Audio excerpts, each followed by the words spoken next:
बजा।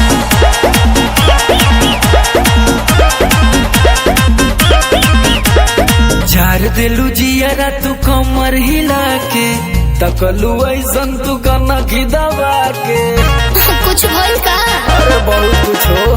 झार दिलू जियरा तू कमर हिला के तकलू ऐसन तू कनखी दबा के कोरोले ने मोने बाबू अंदर के झाके बा।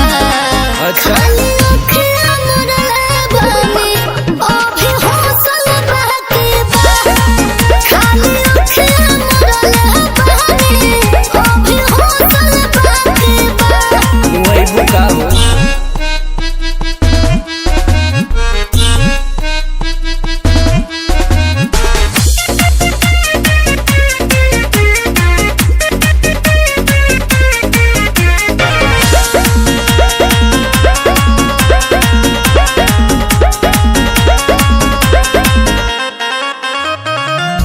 पतरी कमरिया हिला के पागल बनैले गाँव छोड़ा जिला हिलैले ई का देखला? आगे आगे देखा।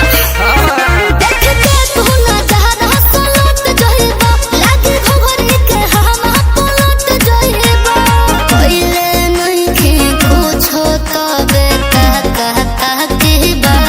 आई रे। खाली अखियाँ मोरे बानी, अभी हौसल बाकी बा। खाली अखियाँ मोरे बानी, अभी हौसल बाकी बा। अरे हंसते तू हम उतर जैती।